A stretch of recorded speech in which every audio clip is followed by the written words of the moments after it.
అందరికీ నమస్కారం. ఈనాడు మన అఖండ తాండవం ఈ విజయోత్సవ పండుగకు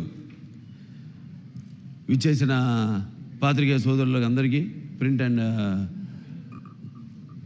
ఎలక్ట్రానిక్ మీడియా వారికి, అలాగే ఈ యొక్క కార్యక్రమాన్ని టీవీల ద్వారా మాధ్యమం ద్వారా వీక్షిస్తున్న తెలుగు ప్రేక్షక దేవుళ్ళందరికీ నా హృదయపూర్వక కళాభివందనాలు తెలియజేసుకుంటున్నాను.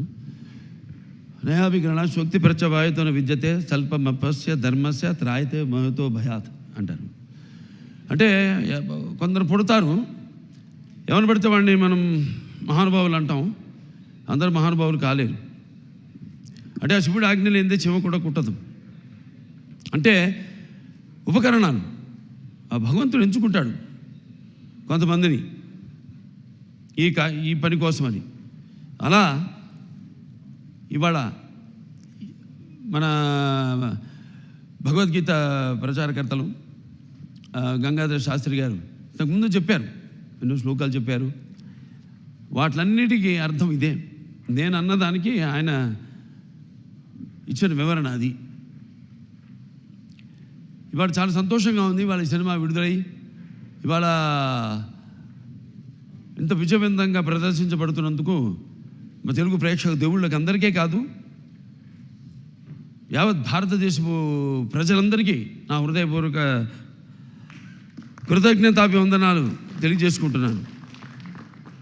మరి కృతజ్ఞతలు తెలియజేసుకున్నందుకు, ఎంత మంచి పాఠం ఇచ్చినందుకు మీరు కూడా రుణం తీర్చుకోవాలి. అంటే ఎప్పుడు అంటారు శత్రు రుణం, లేకపోతే మన రుణశేషం అగ్నిశేషం శత్రుశేషం ఉండకూడదని. అలాగే ఈ శేషం కూడా మీరు ఉంచుకోకుండా ఏ ఉద్దేశంతో అయితే ఈ సినిమా తీసామో ఆ ఉద్దేశాన్ని మీరు పాటించాలి. ఏదో మనం వింటాం, అడుగుడికి వెళ్తాం, ఏదో దండం పెట్టుకుంటాం దేవుడికి. ఎందుకు? ఇప్పుడు ఆయన అన్నారు గంగాధర శాస్త్రి గారు ఇంతకుముందు, అది గుడికి వెళ్ళి చేస్తే అది భక్తి అవుతుంది. అదే మనం మొత్తం లోకాన్ని అవగాహన చేసుకుంటే అది జ్ఞానం అవుతుందని. అంటే మనిషి పుట్టుకకు ఏదో ఒక కారణం ఉంటుంది, అందరూ కాదు. సరే, ఇవాళ ముందుగా ఆ తండ్రి గారిని తలుచుకోవడం నా విద్యుత్ ధర్మ ఆగ్రత సంపర్తం వాగ్రత ప్రతిపతే జగత పితరం వందే భారతీ పరమేశ్వరం. అంటే ఆది దంపతులు అయిన ఆ శివ పార్వతులు, వాళ్ళ ప్రతిరూపమే నా తల్లిదండ్రులు. ఎవరి తల్లిదండ్రులైనా ఆ పార్వతీ పరమేశ్వరుల యొక్క రూపాలే. నగాత్ర పరమంత్ర నమాతు పరిదేవత నారే పరతశ్రాత నానృతాత్ పాతకం పరం.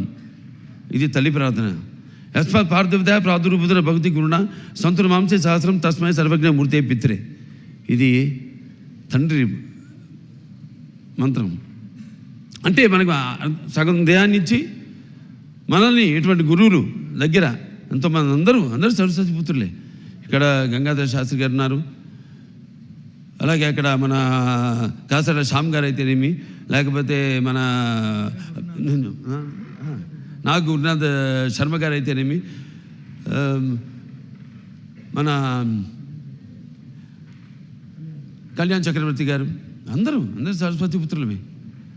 సో వాళ్ళందరి దగ్గర ఇటువంటి మంచి పాఠాలు నేర్చుకోవడానికి, మంచి గీతాలు వినడానికి ఇటువంటి బ్రహ్మాండంగా అద్భుతంగా మన నందమూరి తమను అద్భుతంగా వాటిని చెప్పాడు. అతను పడ్డ సమంత ఒకటే. నాకు వచ్చిన అందరూ ఏమంటున్నారంటే, ఈనాడు సనాతన హైందవ ధర్మం మీసం మెలేసిందని ఈ సినిమా చూశారు. అంటే మంత్రోచ్చారణ, అలాగే వేదం, అలాగే మన భారతదేశపు మూలాలు, మన ధర్మం, మన గర్వం, మన తేజస్సు కలిగలిపిన సినిమా అఖండ అని అందరి ఆబాలగోపాలం.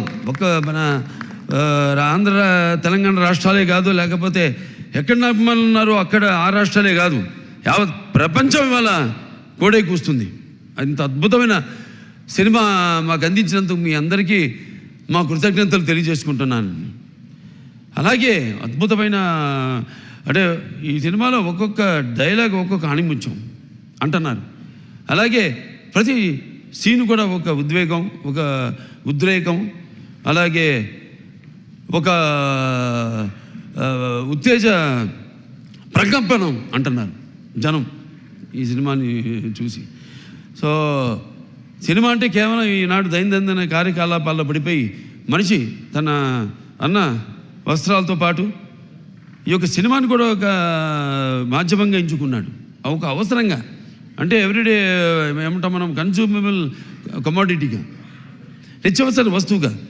మరి ఎటువంటి సినిమాలు తీయాలి మనం అన్నది కూడా మనం ఆలోచించవలసిన అవసరం ఉంది ఇండస్ట్రీలో పెద్దలు. అటువంటిది ఈరోజు నాకు చాలా గర్వంగా ఉంది. నా 4 సినిమాలు, ఇది 5వది, 6 రాబోతుంది రేపు. దానికి కూడా చెప్పా, చరిత్రలో చాలామంది ఉంటారు కానీ సృష్టించిన చరిత్రని మరల తిరిగి రాసి మరల చరిత్రను సృష్టించేవాడు ఒకడే. అది ఆ తెలియని ఒక శక్తి. దాని కొనసాగింపు ఆ డైలాగులు అన్నాను, నేనే ఈ శక్తి, నాదే ఆ శక్తి అని. చరిత్ర రాయాలన్నా మేమే, చరిత్ర సృష్టించాలన్నా మేమే, దాన్ని తిరిగి రాయాలన్నా మేమే. ఎంత నేనేదో పొగరుతో చాలామంది అంటారు, ఏంట్రా ఏం చూసిరా బాలకృష్ణ ఇంత పొగరని. నన్ను చూసుకునే నా పదునైన పొగరని నేను అంటాను. ఎవరిని చూసుకుని ఇంత ధైర్యం అని ఉనికి పడి చేస్తుంటారు. నా వ్యక్తిత్వమే నన్ను ఉచ్చిగొలిపే ఒక విప్లవంగా అడుగడుగునో చూపిస్తాను. అలాగే ఏంట్రా వీడికి అన్నీ తెలుసా అనుకుంటాను. నేను తెలుసుకునే కంటే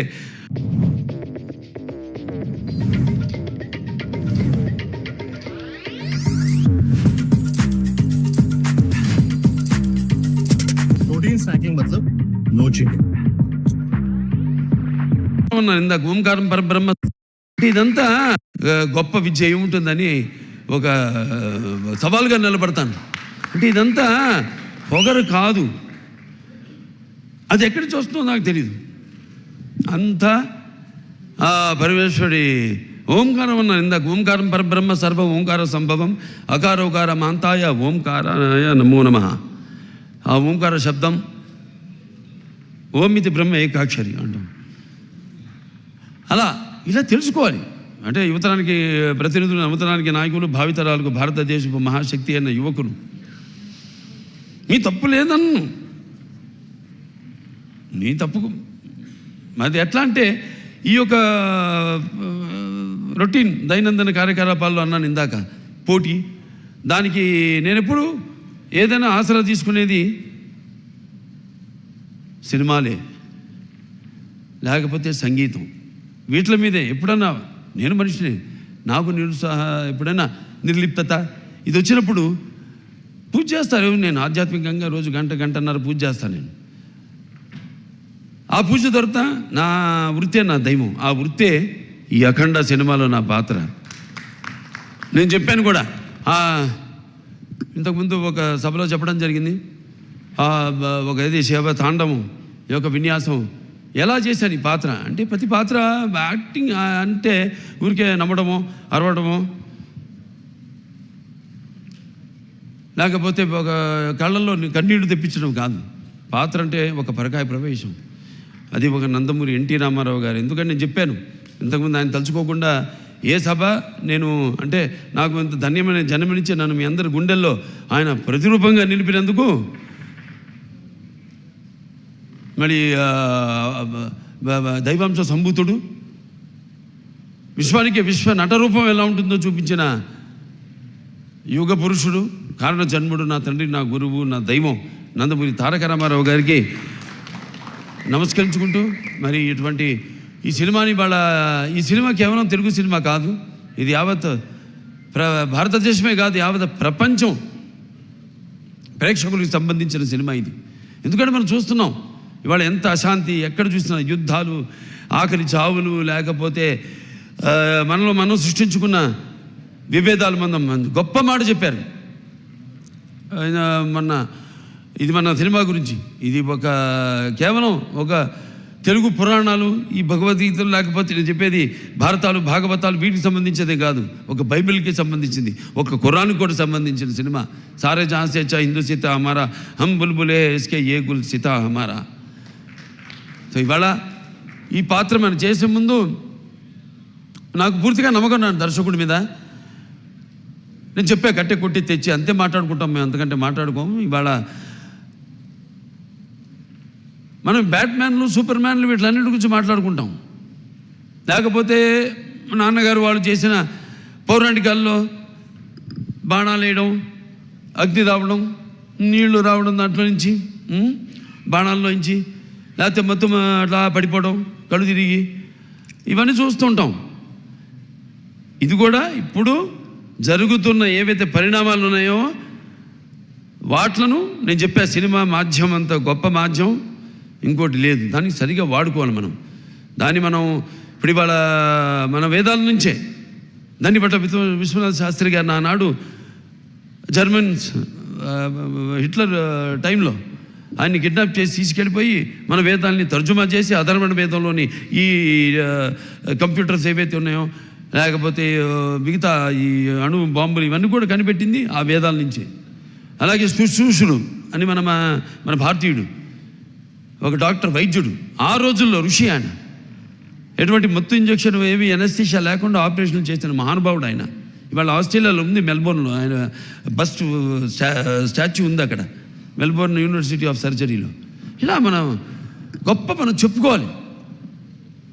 ఇలా మనం చెప్తే కానీ మన యువతరానికి అర్థం కాదు. కానీ నా అదృష్టం ఏంటంటే అందరు చెప్తే అందదు, ఫలం అందదు. నా సినిమాలు వాటికి 5వ సినిమా అని చెప్పాను. నా మొదటి సినిమా అఖండ, అది కూడా ఒక పరీక్షే. కోవిడ్ టైంలో విడుదలైంది సినిమా. అసలు రారు జనం థియేటర్లో కొన్న టైంలో ధైర్యం చేసాం, భగవంతుడి మీద భారం వేసి సినిమా రిలీజ్ చేసాం. అఖండ విజయం సాధించింది అఖండ. ఆ తర్వాత మిగతా సినిమాలన్నీ అందరికీ నిర్మాతలకి ధైర్యం వచ్చి వాళ్ళ సినిమాలని విడుదల చేయడం జరిగింది. ఆ తర్వాత నేను చేసిన వీరసింహారెడ్డి అయితేనేమి, లేకపోతే దాని తర్వాత నేను చేసిన నేలకొండ భగవత్ కేసరి అయితేనేమి, డాకు మహారాజ్ అయితేనేమి, ఇప్పుడు ఈ అఖండ, తాండవం, ఇన్ని 5 విజయాలంటే నా విజయాలు అనుకోను. నేను ఏదైతే మేమందరం అనుకుంటున్నాము ఇది నా ఒక్కడి వల్ల కాదు. నేనేదో ఒక చిన్న పాయింట్ చెప్పచ్చు, డైరెక్టర్ గారు చెప్పచ్చు, దాన్ని మనకు సినిమాగా చూపించినప్పుడు, అంటే కళ్ళు మూసుకున్నప్పుడు కనేది కళ, కళ్ళతో అభినయించేది కళ, నిద్రపోతున్నప్పుడు కనేది కళ, నిద్రపోతున్న సమాజాన్ని మేల్కొల్పేది కళ. ఈ 4-5 సినిమాల్లో అందరికీ సందేశం ఇవ్వడం జరిగింది. 5 సినిమాల్లో రకరకాల సందేశాలు. అది అంతర్జాతీయం కావచ్చు, లేకపోతే మనుషుల్లో సత్సంబంధం లేకపోవడం కావచ్చు, ఇటువంటి అనేక. లేకపోతే ఇప్పుడు అఖండ 1లో ఉంది, అటు పిల్లల జోలికి, లేకపోతే ధర్మం జోలికి, లేకపోతే ప్రకృతి జోలికి వస్తే ఏమవుతుందో చూపించాం. ఇప్పుడు అఖండ 2లో మరి అప్పుడంటే దేవుడు మనిషిలో పూనాడు, ఇప్పుడు మనిషే దేవుడైతే ఏమవుతుంది? ఇందాక అన్నారు సంభవామి యుగే యుగే అన్నదే ఈరోజు సినిమాలో చూపించాం. దీన్ని ప్రేక్షకులు ఇంత ఆదరించి, ఇంత కేవలం ఇండివిజువల్గా ఒక్కొక్కరు వ్యక్తిగతంగా వెళ్ళి సినిమాలు చూడటం కాదు. ఇవాళ మా అందరూ కలిసి కుటుంబ సమేతంగా, సకుటుంబ సపరివార సమేతంగా అందరూ ఈ సినిమా చూసి, అలాగే పిల్లలు కూడా తీసుకెళ్ళి ఈ సినిమా చూపించి వాళ్ళకి కొంచెం మనం ఏంటి, మన మూలాలేంటి, మెయిన్గా మన సనాతన హైందవ ధర్మం ఏం చెప్తుంది అంటే, మన సనాతన ధర్మం యొక్క, సనాతన హైందవ ధర్మం యొక్క శక్తి, దాని యొక్క గర్వం, దాని యొక్క పరాక్రమం ఏంటో చూపించిన సినిమా అఖండ తాండవం. అలాగే మన హైందవ సనాతన ధర్మానికి మూలాలైన ఏదైతే మనం సత్యం దారిలో నడవాలి, ధర్మం దారిలో నడవాలి, అన్యాయం జరిగితే మనం తల దించకూడదు, తిరిగి పోరాడాలి అన్నది చూపించిన సినిమా అఖండ తాండవం. సో ఈ సినిమాని అద్భుతం, ఇంతమంది కష్టపడితేనే ఆ సినిమా అయింది. ఇవాళ అంటే ఒక్కొక్కళ్ళు ఇప్పుడు తమన్ గారు చెప్పారు, ఆయన పడ్డ కష్టం, నిద్ర లేని ఎన్ని రాత్రులు గడిపారు నాకు తెలుసు. ఆయన సినిమా ఎప్పుడు వచ్చిందని కాదు, వచ్చి దాని ప్రభావం సమాజం మీద ఎంత ఉంది అన్నది చాలా ముఖ్యం. ఎస్, ఎంటర్టైన్మెంట్ ఉండాలి, అన్నీ ఉండాలి సమ్మపాళ్ళల్లో. బాలకృష్ణ సినిమాలు అన్నీ ఉండాలి సమ్మపాళ్ళల్లో, అన్ని రుచులు ఉండాలి. పంచపక్ష పరవాన్నం వడ్డించిన విస్తరలా ఉండాలి, కాదన్ను. కానీ ఏది ఎంత ఉండాలి, ఎవరు ఏ పాత్రలకి న్యాయం చేస్తారు ఏమిటి అన్నది ఒక్కొక్కటి ఒక్కొక్క పరీక్ష మాకు. అలా ఏదైనా ఏం జరిగినా అంతా ఆ భగవంతుడి మీద భారం వేసి మన పని మనం చిత్తశుద్ధితో చేస్తే ఆ చిత్రం ఒక మంచి సందేశాన్ని ఇటువంటి పరిస్థితుల్లో ఇవ్వడం, దాన్ని ప్రేక్షకులను ఆదరించడం, ఇంత అఖండ విజయం చేయడం మా అందరికి ఎంతో ఒక అనిర్వచనీయమైన అనుభూతిగా ఉంది. మాకు గర్వం చెప్పం, ఇంకా చేస్తాం. ఇవాళ ఈ సభ ఎందుకు పెట్టుకున్నాం? ఓ సినిమా చేసాం, అయిపోయింది. ఆ సినిమా విడుదలయ్యే వరకు ఆ సినిమా ఎలా ఉంటుందా, ప్రేక్షకులు ఎలా ఆదరిస్తారా అని ఎదురు చూస్తూ ఉంటారు అందరూ. సో పిక్చర్ విజయవంతమైనప్పుడు అంటే ప్రేక్షకులు మనం వెన్ను తట్టి ఇలాంటి సినిమాలు ఇంకా మాకు ఇవ్వండి అని వాళ్ళు మనల్ని ఉత్సాహపరిచినట్టే. మాకు భయమే లేదు, తట్టక్కర్లా, చేసి చూపిస్తాం. దానికోసమే నేను చెప్పా, జ్ఞాపికరణ శుక్తి ప్రత్యవాయన విద్యతే స్వల్పమపస్య ధర్మస్య త్రాయతే మహితో భయాత్ అని. మరి తిరిగి అక్కడికే వస్తున్నా. సరే, ఏదైనా ఈ సినిమా కష్టపడిన వాళ్ళందరూ కూడా నా కృతజ్ఞతలు చేసుకుంటూ నా అభినందనలు, వాడికి నా అభినందనలు. అలాగే ప్రేక్షక దేవుళ్ళందరూ కూడా ఈ సినిమాని ఎంత అఖండ విజయం చేసిన ప్రేక్షక దేవుళ్ళందరూ కూడా నా కృతజ్ఞతలు తెలియజేసుకుంటూ, ముఖ్యంగా దిల్ రాజు గారు ఇక్కడున్నారు, దిల్ రాజు గారికి, మన మ్యాంగో రామ్ గారికి, అలాగే మన రిలయన్స్ సీతార్ గారికి, డాక్టర్ సురేంద్ర గారికి, కొబ్బరినేని గారికి, అందరికీ వాళ్ళు పడ్డ శ్రమ ఈ సినిమా విడుదల కావడానికి. అంటే దేవుడు పెట్టే పరీక్ష అది. దీనికి ఏమీ మేము, ఎందుకంటే మీరు ఇచ్చే అఖండ విజయం ఉంది, ఇది ఎంత ఆఫ్టర్ ఆల్ నథింగ్. నా తల్లి గారు విజయలక్ష్మి సుందరం గారు పాత్ర చెప్పక్కర్లా. ఎందుకంటే కొన్ని పాత్రలు నేను చెప్పకూడదు అక్కడే, ఎందుకంటే ఆ పాత్రలు నేను చెప్పేదానికంటే గొప్ప పాత్రలు సినిమాల్లో. ఆ శివుడే వచ్చి ఆ చితికి నిప్పంటిస్తే స్వామి అని పలకరించి అద్భుతమైన సన్నివేశం ఒక్కటి కాదు ఆ సినిమాలో, అన్ని అద్భుతమైన సన్నివేశాలు ఇందాక చెప్పాను నేను. సో మనస్ఫూర్తిగా అందరికీ ఇక్కడ నా టీం వాళ్ళందరూ కూడా, రామలక్ష్మణ హాస్టల్కి అయితేనేమి, లేకపోతే మా కళ్యాణ్ చక్రవర్తి గారు, కాసాల శ్యామ్ గారు, అలాగే మన నాకు గురునాథ్ శర్మ గారు, అందరికీ మా డాన్స్ మాస్టర్లు శేఖర్ గారికి అయితేనేమి, భాను మాస్టర్కి అయితేనేమి, అలాగే వాళ్ళ గాత్రం ఇచ్చిన సర్వేపల్లి సిస్టర్స్ అయితేనేమి, లేకపోతే సౌందర్య సిస్టర్స్ అయితేనేమి, కృష్ణ గారు అయితేనేమి, సౌందర్య గారు అయితేనేమి, గంగాధర్ గారి గురించి, కొందరి గురించి నేను అన్నాను. నేను చెప్పేటంత వాడిని కాదు, పాత్ర అయినా కానీ సినిమాలో ప్రత్యక్షంగా అయినా కానీ నేను అంత పెద్దోడిని కాదు. మా వాళ్ళ గురించి మాట్లాడాల్సిందంతా ప్రేక్షకుల గురించి అంతే. అదే ఈ సభకు ముఖ్యంగా ఇవాళ జరుపుకోవడానికి, ఈ పండుగ జరుపుకోవడానికి. సో ప్రేక్షకుల దేవుళ్ళందరికీ మరొకసారి